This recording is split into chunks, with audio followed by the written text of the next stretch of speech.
Just make sure that you have things in every day that give you a chance to pursue some, Jordan Grummett calls them small P purposes, like things, daily things, daily hobbies, bird watching, running, whatever it is.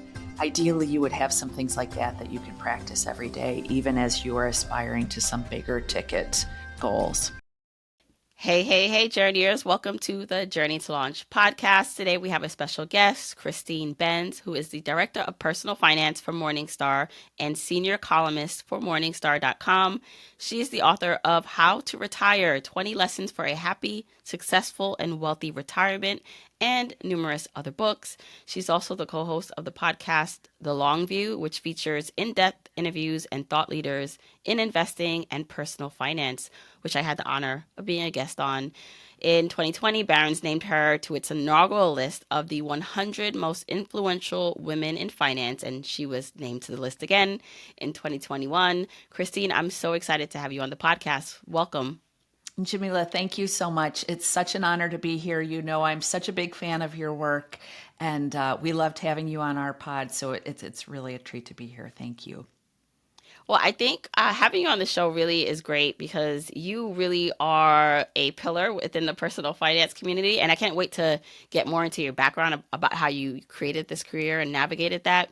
But, you talk about one of my favorite subjects, retirement, even though, I like to, and a lot of my listeners want to reach retirement a lot earlier than the standard age. But you have a lot of research and work and experience with talking about, reaching it and living it in the standard age and how to, like you said in the title of your book, have a wealthy, happy retirement. So I can't wait to get to that. But first, can you just walk us through your background a bit?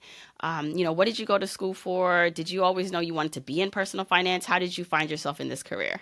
Yeah, it's a circuitous journey for sure. So I studied Russian language and political science in college. I had been studying Russian for several years leading up to college, so I had like 10 years Russian language experience. And poli-sci, I love the well, I can't say I love the US political system. It's kind of a wreck, but I am still a student of politics and government and international relations, like to this day.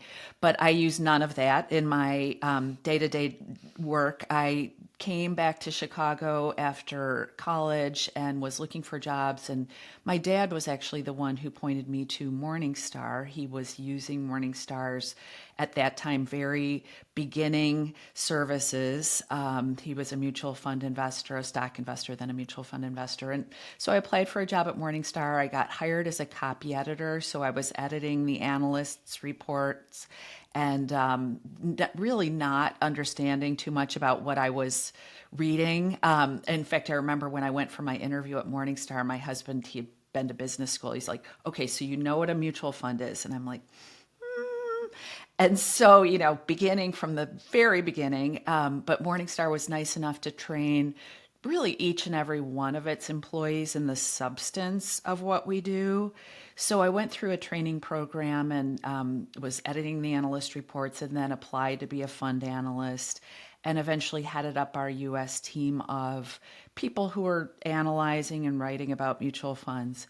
But along the way, I realized that there were a lot of things, even though we're helping people make good decisions with their investment selections, I felt like there were so many other really substantive factors about whether investors succeed or fail with their plans that we weren't really addressing with that security research. Like we were setting them on their way in terms of, helping them select good funds, but how they got there, we weren't really helping with. And so I went through the Certified Financial Planner program just because that was sort of in alignment with where my interests were. And then kind of became Morningstar's in-house personal finance expert because I felt like I had gotten through the CFP program, a good download of information about tax planning and retirement planning and some other dimensions of personal finance. So I remember when our now CEO, Kunal Kapoor, was heading up Morningstar.com at the time, he was like, so I want to hire like kind of a Susie Orman type person for Morningstar.com. And I was like, Kunal, it would kill me if you hired anyone but me to do that job. I want to do that job for us. And so that's been kind of my happy home at Morningstar for, gosh, I want to say like 2 decades now. And the thing I love about I love a lot of things about it, but I love that it is so varied. Like there's so much else to talk about that a lot of my colleagues are not really touching. So I felt like it's wide open. I can talk about all the dimensions of retirement planning and tax planning and portfolio construction. So it's been a lot of fun. And then I feel like my work puts me in contact with a lot of real people. And so I get to hear from them about what's working with their plans, what their pain points are. And so it's kept me engaged because it feels altruistic. It feels like I'm helping. And I've always felt like, even, back when I was a Russian language poli-sci major, I had this kernel of a sense that I just want to do something that is a helping thing. And so I definitely feel that I had no sense that I'd end up where I am today, but in terms of like the substance of my work, but that's important to me to feel like I'm doing a job that's helpful at the end of the day. I want to go back a little bit as you were a Russian language major, because I find that, we are we force or we ask our kids or people in their teenage years, like, what do you want to do for the rest of your life? And then we charge them a lot of money to get a degree in that thing. And, you know what you know at the moment. But I always say that you really can't predict where your future is going or what it looks like, because depending on what you learn as you go and the opportunities that you take advantage of, like, you can end somewhere totally different. So what for you, like, what personality traits or things in your life allowed you to pivot and, fall in love with the new journey?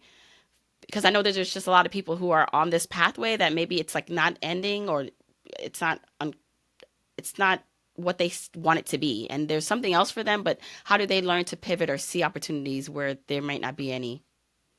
Yeah, such a good question. I mentioned the helping piece, that was sort of something that was in me. And so being able to pick up on that was really important. But I think communication skills, having communication skills, even though I certainly hadn't applied them in a finance or investment direction, I felt like I had that. I was a pretty good writer, pretty good editor and communicator, even when I was, sort of in college. So I was able to bring that thread forward. One piece of advice I have, because I know a lot of younger people are really good communicators and have that skill set. And what has been really helpful for me was becoming a subject matter expert. Like, I have friends from college who have stayed kind of amorphous communications specialists, and frankly that's left them more vulnerable, I think, than I have been in my career. That having that subject matter expertise from when I was an analyst, where I initially built up some investment expertise, that really has carried me through and protected me in a lot of ways and been kind of a compass. Whereas I feel like some friends of mine who have been in the communications field, they have been more vulnerable. They've been sort of generalist communication specialists. And I feel like their career paths have been rockier than mine and less financially stable than mine. So I would say, even if I don't imagine 25 or 30 years ago, or whenever, I guess even longer than that, when you would have asked me what I wanted to work on, I would never have said something in the realm of investing or personal finance. But if you can anchor on something that feels semi-interesting to you and really build your credentials as a subject matter expert, I think that leaves you much less vulnerable in terms of your career. You can be much more in charge of where you eventually go. So I don't know if that's sort of too specific, but it seems like it applies to an awful lot of young people who emerge from school with kind of a similar skill set to what I had and where they're looking to put it to work. If you can find some area that you can hang on to build your subject matter expertise, I would do that. And what I'm hearing also is that just the baseline or foundation of being a good communicator, being able to read and write, and these are like skill sets. I have my, young children now that I am trying to instill these things in, and right, building up their stamina for reading longer books and books without pictures and writing properly. And I find that when it's like readers or leaders and all these things where if you can do those basic things really well, you're a critical thinker, you can apply that to almost anything, right? So it's like it's very important to get that foundation set first, and then you have more options for yourself. Absolutely. And I always think, if you can communicate something clearly, that means you can think it clearly, which is really the main thing you're going for. So being able to explain something really well to someone else relies on you thoroughly understanding it. You can't fake it if you want someone to truly get it. So that's the other great thing about improving communication skills, is that you have to have kind of that critical thinking and comprehension piece covered too.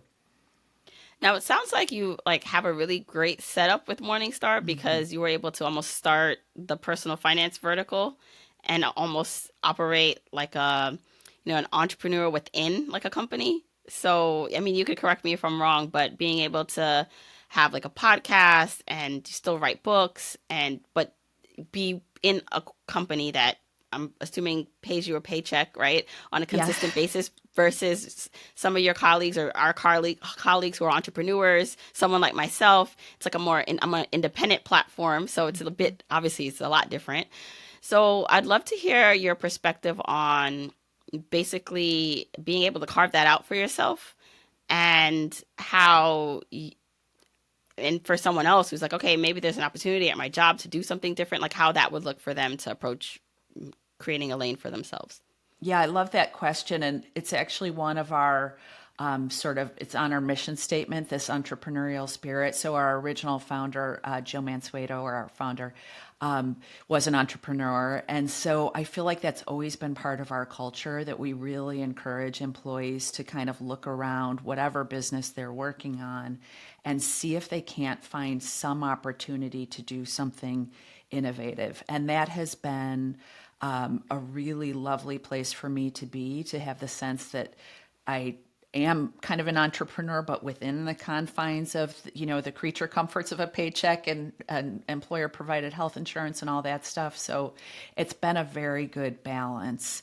Part of it is longevity with a company too. Like, you get that trust that can be really, really beneficial, and the trust goes both ways. Where I feel like it's just been a very virtuous circle. I probably 10 years ago went through a really difficult period where my parents were aging and receiving long-term care in their home, and I was kind of our family's first responder, and was able to just continue working, but with so much flexibility from my employer. And I think that was partly the result of our very long relationship and kind of that trust, where I felt like I had really worked very hard at various points in my career, but had that opportunity to kind of make my own hours when I needed to. It was a great thing, and I know I sound like a dinosaur because not many people have that kind of relationship with their employer, but it's been a super good thing for me, and that entrepreneurial piece has been huge. It's been a lot of fun to kind of build our brand in that space and build my personal brand in that space too. And how do you, I mean, for the opportunity cost of, for someone thinking, well, I can like go out and do this on my own and maybe have more creative rights and liberty and maybe more money, but then maybe not consistent money. Like how, just in general, because I'm sure you touch upon entrepreneurship and career in the work that you do, that people consider those trade-offs between working for someone versus starting their own thing.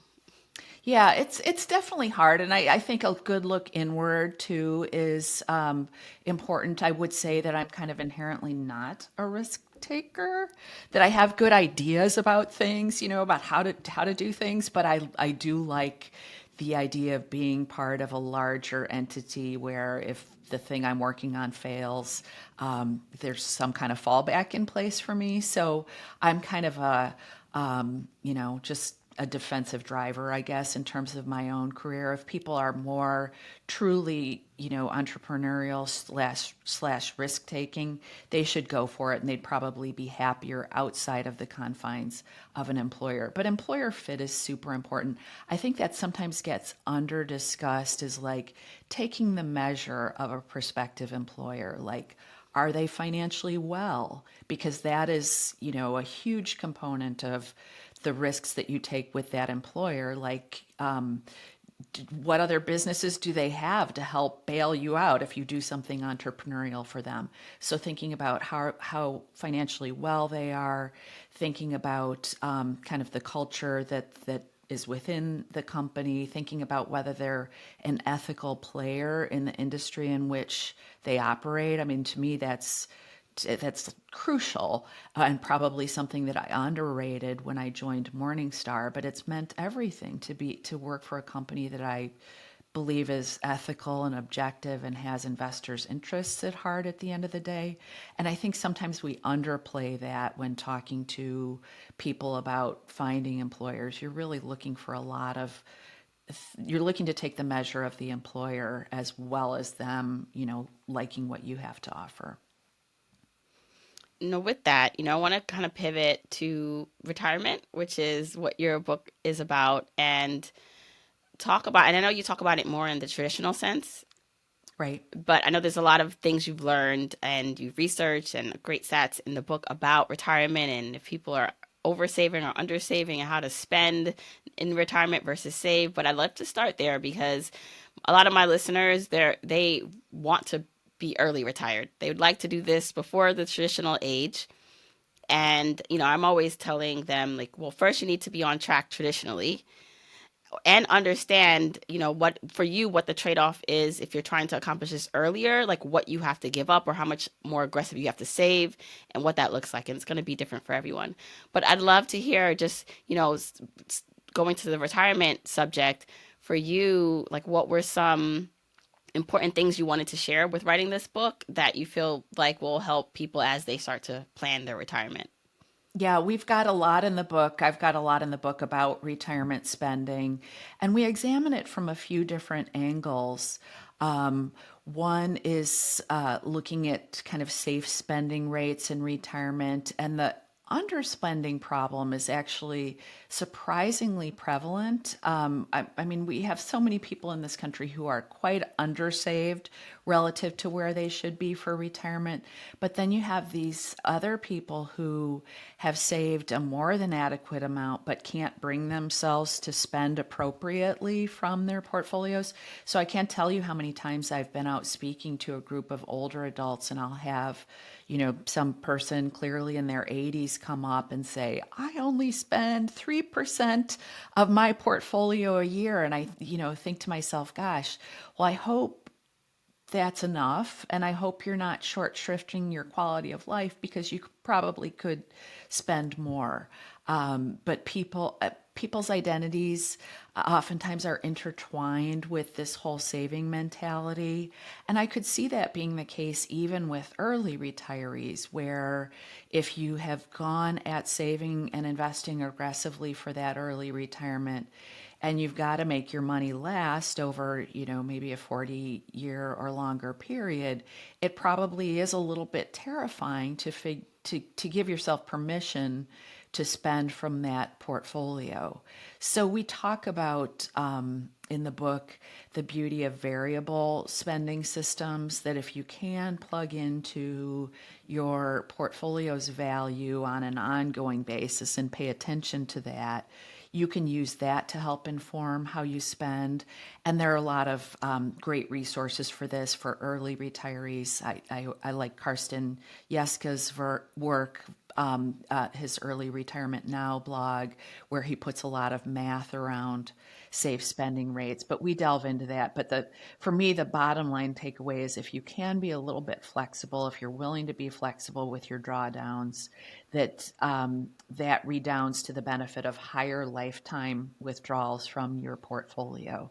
That if you're okay with that trade-off, you are able to take more overall from your portfolio. So we wanted to help people understand that. We also wanted people to understand how in traditional retirement, we see spending does tend to change a little bit throughout the life cycle, that people oftentimes come into retirement and those are the heavy spending years. And a lot of that is kind of pent up demand that people maybe have been not traveling as much, or, they haven't had time for leisure activities. So when we examine the data on how retiree households spend, they do tend to spend the most in those early years of retirement. And then spending trends down throughout the retirement life cycle. And then sometimes it flares up later in life when people have uninsured long-term care costs. So it's just a pattern that has been examined across a number of households.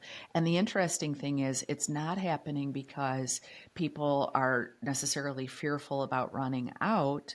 In fact, you see this in wealthier households too, where even when there's more than enough for them to spend, they still tend to spend less. So a lot of different dimensions in that retirement spending problem.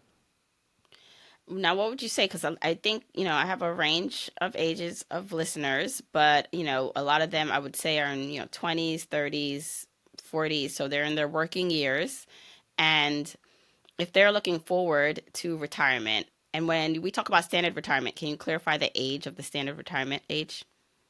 Sure. So we typically think of a 25 or 30-year time horizon when we think about standard retirement. So, the very traditional uh, retirement age in the US is 65. So 65, planning to live to age 95 is kind of the baseline sort of yardstick that a lot of retirement planning research from our team at Morningstar and other entities, that's kind of how we think about it. So if you're extending that, you would kind of necessarily have to be operating with a more conservative spending rate than would be the case with that shorter time horizon. And it seems to me that you'd want to be even more attuned to being flexible with your withdrawals, to potentially, dramatically pulling back from portfolio withdrawals if we go through a really bad period for the market, because the name of the game is forestalling big withdrawals at a time that your portfolio is simultaneously down. And it's a really good thing to bear in mind, really, no matter what your time horizon in retirement is, whether you're a traditionally aged retiree or a younger retiree. Right. And then I guess for the people who have, are working towards that age, right? Depending on how long they have until they hit that retirement age and then how much they have. But, that's a big factor is the type of lifestyle they want to live and how much that lifestyle costs. And so in your research or in the book, I'd love to hear any insights you have on, you know, people in the working years and how to make the most of the money that they're making. I get asked a lot about, should I have a financial planner helping me to plan this out if I'm in my 30s, but I'm not looking to retire until 50? Or, how can I make the most of what I'm doing now? Like, what are some insights you have for the people in the working years to get them to have enough for that standard retirement? Yeah, so definitely giving a lot of thought to your spending, obviously. And I love Ramit Sethi's work on this topic of how to do kind of mindful spending, just to make sure that you aren't kind of on that Instagram treadmill where you are spending in line with what your peers, neighbors are doing. Just to make sure that if you are spending, that it is truly on things that give you joy rather than just kind of ticking the boxes. So that's a key component of it. Taking advantage of tax sheltered retirement savings vehicles is another key component, although in the realm of early retirees, those won't give you as much flexibility as you might want or need, which is one reason why, if you're an early retiree, you would prefer to also be building savings in a taxable account where you can pull money out without all of those strictures that come along with tax sheltered retirement savings. So you'd want to be kind of doing a bit of both, where you are saving in the traditional retirement savings vehicles, but also using a traditional brokerage account. I do think that this is the great appeal of other income sources. If you are thinking about early retirement, it does make the case for, I hesitate to call it passive income sources, because I think real estate oftentimes isn't really passive, but some non-portfolio sources of cash flow like real estate can make sense in that context as well. But ideally, you would be diversifying across those buckets. I sometimes get nervous when I hear people who are in the early retirement zone where the real estate has been the main if or only component of their portfolio. I like the idea of spreading things around, that concept of diversification holds true and makes a ton of sense for people at all different phases on their retirement journeys. And if you were talking to, the retirees, and I'm sure you have case studies in the book about like the regrets or maybe what they would have done differently in their working years, what were some of those things? Because I think a lot of it is looking forward to like a retirement date and then reaching that date, and then you're like, oh, I'll live my life then. And I think the same thing can happen with people who are trying to achieve early retirement, because even if it's a shorter 10-year span and you're aggressively saving, you might be depriving and withholding a lot until that date, which I felt like I experienced in the beginning of my journey. So what are some insights, or what are some, tips that someone can think about so they can like, somewhat live a happy life, that retirement life they want to live in the future, like have that state of mind now so they're not wasting their time or life away. Yeah, Jamila, I have to say I was so inspired by, I listened to your podcast about your summer break with your family. And to me, that is like a case study in how to do this, because you put your finger on one of the things that I hate about traditional retirement is that people show up and maybe they're 65 or even in their late 60s. They've thought they've done all the right things, and they are so burned out that they can't enjoy themselves, that they have all this pent up demand. They haven't been really living their lives in the years leading up to retirement. So ideally, we would do it more in the way that that you're doing it.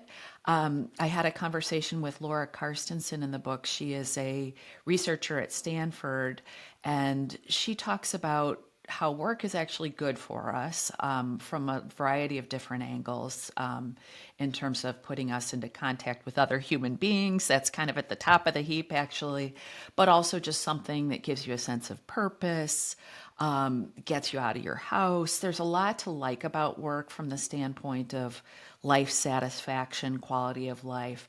But she makes the point that the way we work in this country is all wrong, that people work way too hard. And she has tried to advance this thesis that we need to retire more often, that there may be times in our life, and maybe for me it was like when my parents were going through their last years, that probably would have been a good time for me to take a complete pause from work rather than trying to keep all these plates spinning. But that was the way I did it. But her point is that we have points in our lives, maybe when our kids are little, and we are so exhausted, but various points along the way where if we could take breaks, that's really the way to do it versus saving it all up for the time when you're 65 and then you're going to finally enjoy life. Because we know some of these people come into retirement, they're so burned out, all they want to do is just watch TV because they're exhausted, and they haven't really even had time to make plans for what their retirement vision is because they're just too tired. So that's kind of a best case scenario. We know other people who come into retirement and then immediately are diagnosed with some terrible illness that shortens their life and their ability to enjoy those years. So don't be one of those people. Don't just come into retirement with a lot of pent up demand because you really haven't had the time or energy to enjoy your life. I think the way that you're doing it is truly the way to do it. Yeah, and for anyone who didn't listen to that episode, Christina's referring to, and I will link it in the show notes, is that, for this summer, I definitely took a step back from working, which didn't impact income, but I was okay with that. And I've learned to be okay with the fluctuation of income, first of all, being an entrepreneur, and second of all, just with, being real about the kind of life I want to live right now. Whereas my kids are pretty young, and I was just trying to figure out their schedule for the next couple of weeks and all the things that we're doing. I'm like, I already felt just an hour of that, like I was mentally drained and emotionally drained, but in a good way. Like I'm excited to do that, but then I realized, oh, there's a connection to why maybe I might be a little bit just a more pulled back from the business, right? And that's okay. Like it's a season of life that I'm in, but I think it's also important for people to understand, right? Like financially, I think everyone would love to do that. you know, Mhm. take breaks and not have to work. But then unfortunately, if you're not set up financially to do that, it's so hard. It's so hard if you don't have the emergency fund or FU fund, or you're not on track for retirement. Like if you feel like you're already behind, to think about taking a break or taking things slow does feel impossible. So I do sympathize with with people listening who say, "Well, I don't feel like I can do that." Yeah, no, absolutely. And your point in your podcast was just that you have built up confidence in yourself and your ability to do this. But it is a leap of faith, right?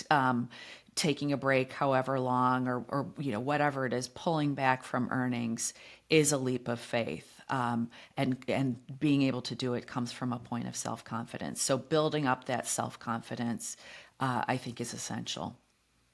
And a lot of the things, I mean, you said before we press record about the book is not like all financial. Like Mhm. there are some decisions you can look at your portfolio, talk to an advisor, and the answer might be yes or no, but it doesn't mean the person will make the yes or no choice or the best choice, because we're people, where there's emotions, there's our, whatever. There's other people in our family that matter and that has input into what we say. There's just our ego, or just maybe whatever that is that impacts the decisions we make around our money.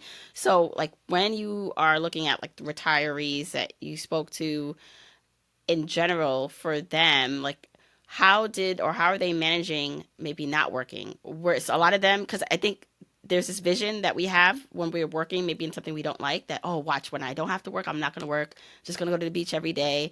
And then you speak to people who are maybe retired, and they're like, maybe there's a small group of people who do enjoy that, doing nothing. But like you said, so many people actually want to work, and that's not the life they want to live. Yeah, no, exactly. It's all about balance, I think. Michael Finca makes a point in the book. He's a retirement researcher that you've got to relax from something, right? That we can all think about times in our lives where we're working really hard and then you get a break, and how much better that vacation is because you feel like you really earned it. And the point is, even in retirement, you want every day to have a little bit of that balance where you get something done, and maybe it's something completely mundane, like put your garage in perfect order, but because it's been bugging you for years, whatever, something mundane and stupid like that, or maybe it's some community involvement that you have. So some sense of purpose, something that's, kind of getting you out of the house, putting you in contact with other people, but where you're getting something done. And then you're balancing that with leisure activities. Those are the most successful retirees, I think, who strike that balance. I talked to Fritz Gilbert in the book. Fritz is a retired guy who has this retirement manifesto blog, which is a super helpful blog for kind of, he was a slightly early retiree, but it's more sort of around traditional retirement. But he has this great charity that he and his wife put together when he retired, and she had been a caregiver for her mom who had dementia. And so she retired from that when her mom passed away. And they started this charity where they live in rural Georgia, and they're building fences for dogs who would otherwise live on chains in their yards. They're animal lovers and saw these dogs who were, you know, tethered on this short leash in their yards. And so they're building these dog runs. And so that activity gives them a sense of purpose and helping, but it also puts them into contact. They had moved to this community in retirement. It helped them meet a lot of people who are similarly interested in doing something like that. And it gets them outside, it gets them some physical activity. So it ticks a lot of crucial boxes. So I love people, the idea of people thinking about even, sort of small scale community service projects like that that align with whatever lights you up. And in Fritz's case, I'm not even sure what his career was, but I think he was a manager of some kind, some sort of executive. It kind of uses that part of his brain where he's organizing people and projects. If you can find some way to bring some things that you enjoyed about your job forward into retirement, to me, that seems like a really valuable thing. And, you can do some of that now, right? So think about, Right. this is what I say I want to do when I'm retired. These are the things all, whether it's maybe I'll run a marathon, I'll get more into plants, I'll learn a language, I'll, whatever that looks like, do more community service. And I know, again, our time is very limited, especially if you are working and you have kids, and I respect all of that. But I do think there is space, even if it's 5 minutes a day or a week, that you can start to bring what you think you're going to want to do in retirement or early retirement to your life today, and how that can bring so much more joy, right, while you're on the journey to retirement. 100%. I have become to be a huge evangelist for what I call micro joys. Like, can you find, rather than having a bucket list, which is such an overdone term for retirement, and yeah, maybe you have like some of these really big aspirational things like starting a foundation or climbing a mountain or writing a book, whatever. Do have that, but also just make sure that you have things in every day that give you a chance to pursue some, Jordan Grummett calls them small p purposes, like things, daily things, daily hobbies, bird watching, running, whatever it is. Um, Ideally, you would have some things like that that you can practice every day, even as you are aspiring to some bigger ticket goals. So how are you doing that in your life, Christine? I wonder how, since you are around this, all the time, you've been working in your career for such a long time. A couple things. How do you not get tired of talking about the same thing, and how do you like do different things around the same topic? And then how are you looking at your retirement and how long you want to work and what your little P's are? And Jordan, by the way, I interviewed him for his book that's coming out, so you'll probably hear that after this interview. But how are you incorporating that in your life? Yeah, it's such a great set of questions. So, in terms of staying engaged with a topic that I talk about all the time, one of the things that I love is doing my own podcast, where I can interview people, and it's just sort of mandatory weekly learning as I prep for the podcast and read someone's book like yours, or read through their blogs or whatever. It just is a way to get that ongoing learning, which is super important to me, and also making the personal connections through that podcast. I remember a couple of years ago, I was talking to my husband about how busy I was and I wanted to sort of stop doing certain things. And he was like, well, what about the podcast? It seems like that's taking an awful lot of work. And I'm like, no, you are not taking that from me, because it does help keep me engaged. Then in terms of, just sort of a broader project I've had going with my actual work is just this stealth project to get Morningstar to pay me to do a job that to me feels kind of like community service. Like, I just want to have all my work be for the greater good, kind of. Like, I don't want to be having to sell anything, and I never really did, thank goodness. But I just want to be a truth teller about all this stuff, and have, if Morningstar finds it valuable, that's all for the better. But mainly, I just want to be out there helping people navigate, and so I've been trying to get my work more clearly aligned with that objective.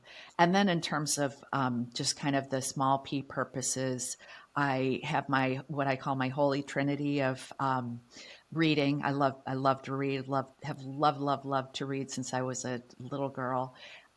Reading, walking is. I'm a retired runner, so walking is my thing these days. I could walk for hours by myself or with my husband or friends, and then I love to cook.